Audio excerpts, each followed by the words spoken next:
Well, this is it.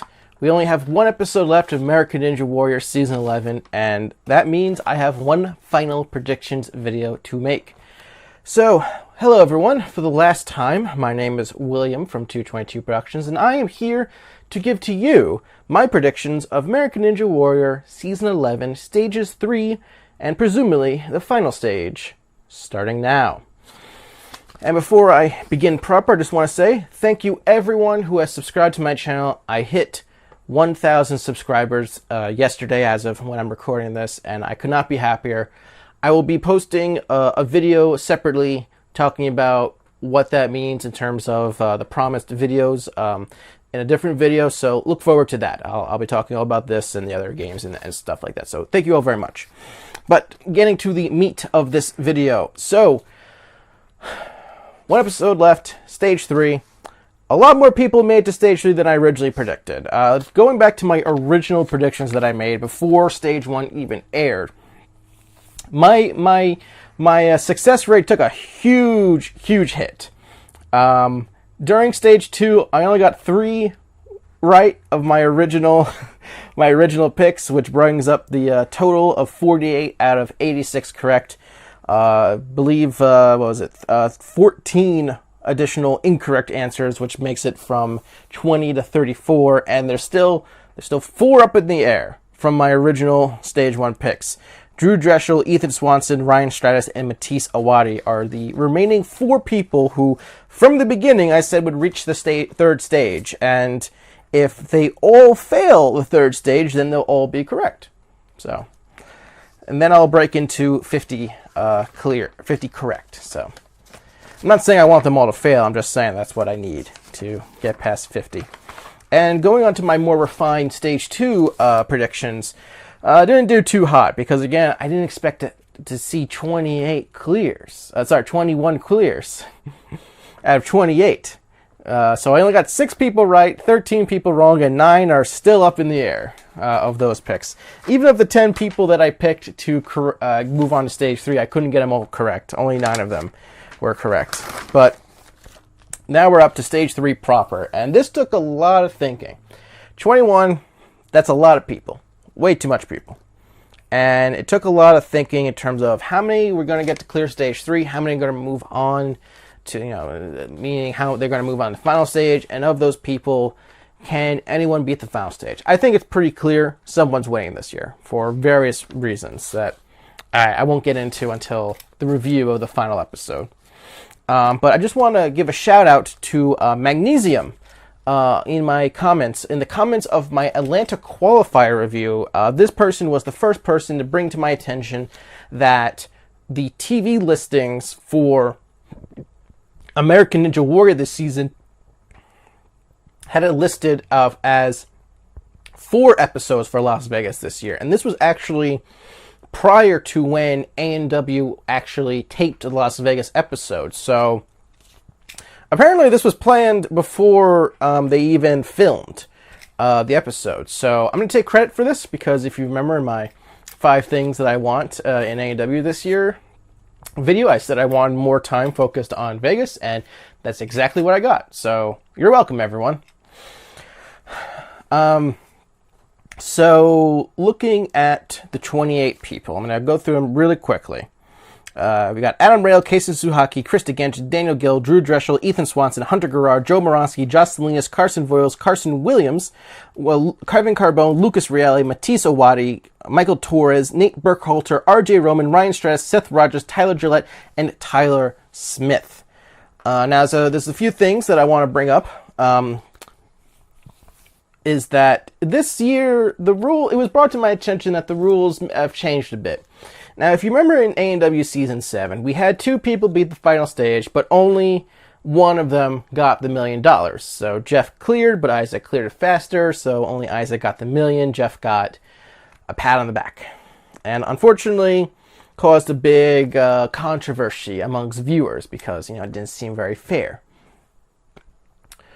Now, with that said, in A&W 8, they changed the rules to if more than one person clears the final stage, they get to split the money, which is better. I personally think they should just each get the $1 million because, you know, it's AEW 7. You went several years before giving away money. You know, you don't, like, you should be prepared to give away $1 million every year on average, you know? And so I think if there's more than one winner, they should each get the $1 million. That's my mindset. Now, with that said, however, it was brought to my attention by someone who I very much trust would have this type of knowledge, that for season 11, they brought back the rule that said that if more than one person clears the final stage, only the fastest time gets the money. Which is, ooh, man, if you saw my face when I heard that rule, I was not happy. I just dropped in shock. I don't like that. I don't like that they did that. And so, one thing that we do know for sure, however, is that there will only be one winner. Whether it's the last man standing rule or the $1 million, we will only going to have one winner, a person who walks away with money. So the question is, who will be the one? I don't know, but I'm going to take a guess. And so, I'm going to go through the course a little bit. The changes, there have been changes that have made. A lot of changes have been made. So first off, the floating boards are finally gone. Holy cow. It's the end of an era. No more floating boards. We're starting things off with grip and tip, which is a tilting battering ram, pair of tilting battering rams, followed by Iron Summit, which was described to me as a mix between the Iron Maiden and the Northwest Passage. Then is the Crazy Clocks, like last time, and then is a modified version of the Ultimate Cliffhanger. Apparently, the foothold jump is no longer there. And then is a new version of the Pole Grasper. Yes, they brought back the Pole Grasper. If you saw some reports of it being a different obstacle, apparently there was a swap out at one point. So just keep that in mind. And then from the Pole Grasper, they go straight into Cane Lane, and then they finish off with the Flying Bar. So 7 obstacles this time around. Now, trying to figure out how many clears we're going to get and who they're going to show and who's going to clear, I really, one of the things I did was I sort of listed from memory how many times we've seen a full run from each competitor. And so because there's only one stage left, one episode left, I decided to do something a little different, is not only pick who I think is going to clear the third stage, but who I think is going to get a full run.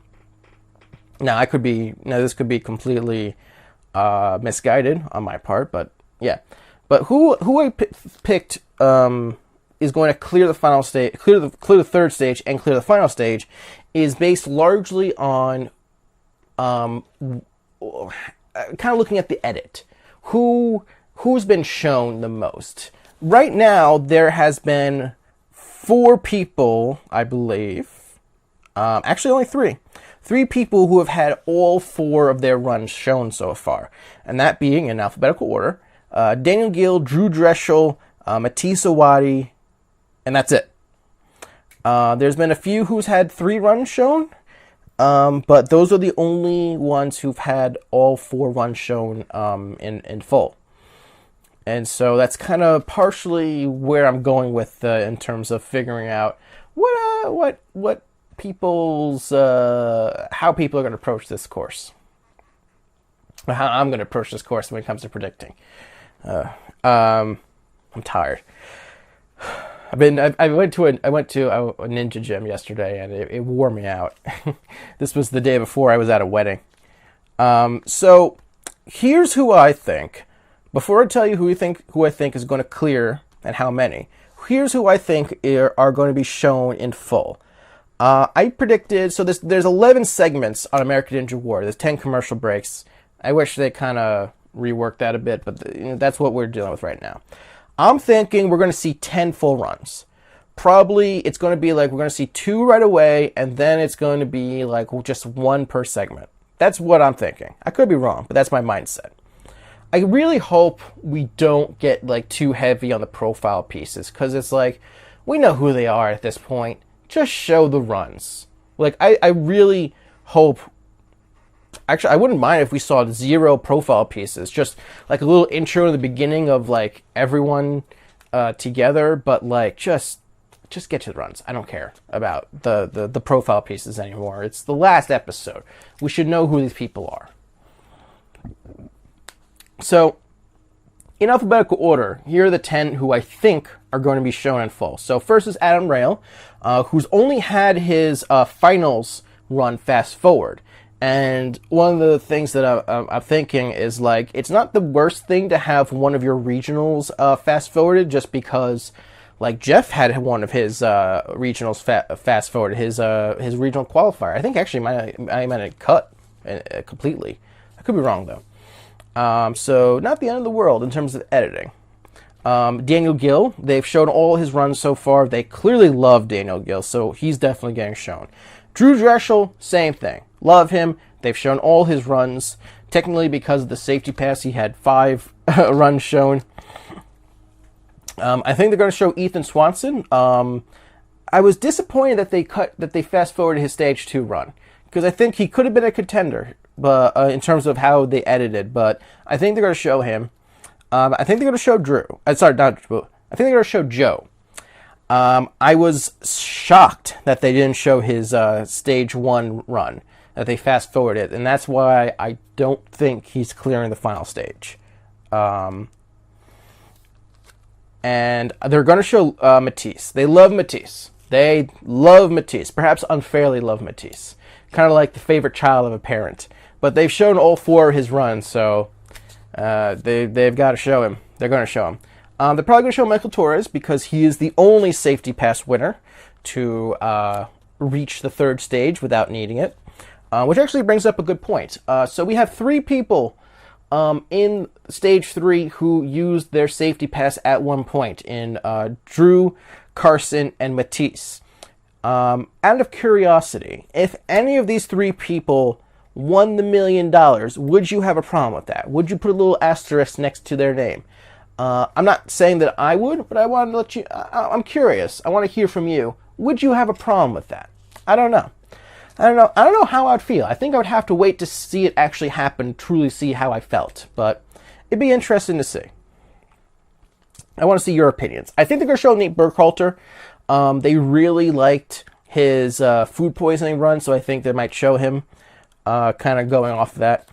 I think they're going to show Ryan Stratus. I could be wrong. I was very disappointed they fast-forwarded his Stage 2 run, because they did fast-forward him in qualifiers, which is no big deal, but like once they showed fast-forward him in Stage 2, that's when I'm like, all right, well, I don't think he's winning the whole thing.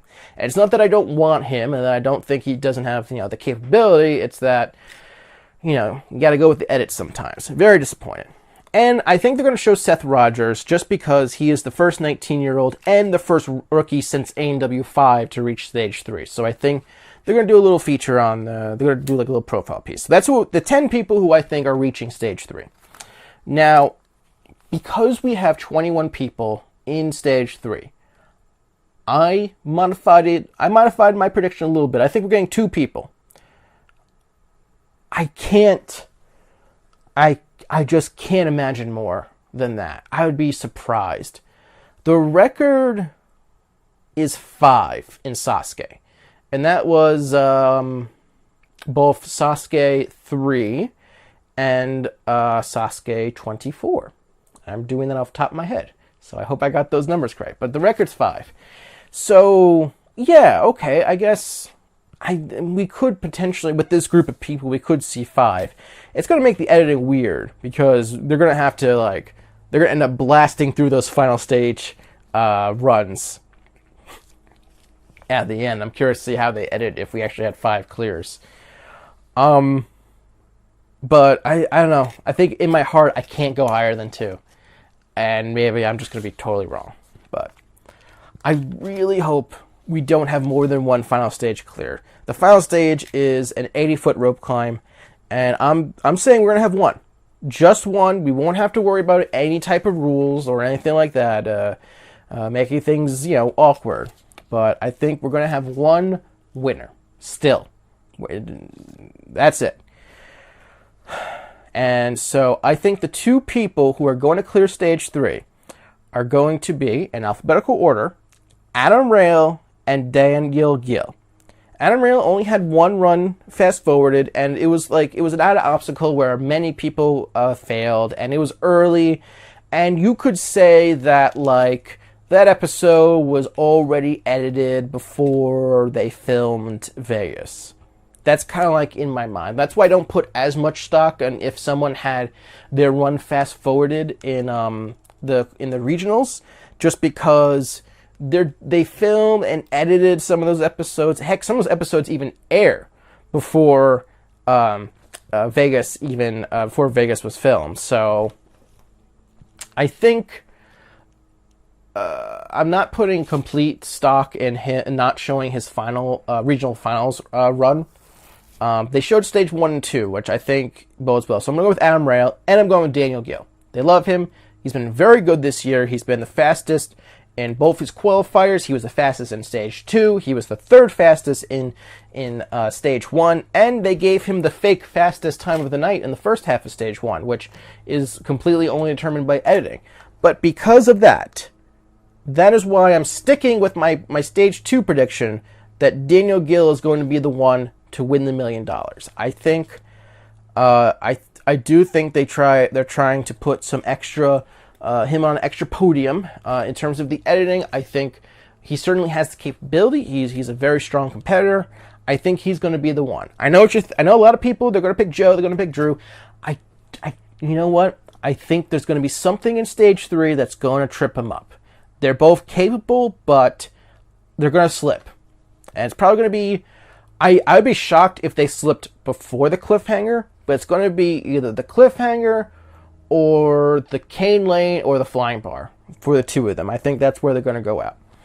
And I realize that my prediction is based on 3 of the 7 obstacles, but yeah. Matisse, he's probably going to go out on the cliffhanger. That's my thought. Everyone else, I guess the thing that I'm looking forward to, it's really hard to predict where everyone's going to fail. But the thing I think I'm looking forward to the most is that this will, despite having too many people on stage 3, we're finally going to get to see how challenging stage 3 can be. Because it's been a while. We combined the previous 3 years, we only had 7 attempts on stage 3. And most of those were cliffhanger fails. Very few made it past the cliffhanger. And so it's I think we'll get to see just how difficult the other obstacles can be. And hopefully we'll get like a bit of an even distribution of fails, relatively. And that's it. That's my thoughts. Daniel Gill is my pick to win it all. I think Adam Rail is going to join in the final stage, but he's not going to clear it. That's my thought process. I don't know what to think at this point. It's hard. I actually feel like it got harder the closer we're getting to the end. Like in the beginning, it's like, okay, but now it's like, I don't know, dude. I just don't know. But well, hey, we'll have to wait and see, and we'll soon find out how good I am at predicting a winner. And let me know your predictions in the comments below. And until next time, I'll see you then, where we review the A&W Season 11 finale. Later, everyone. Goodbye.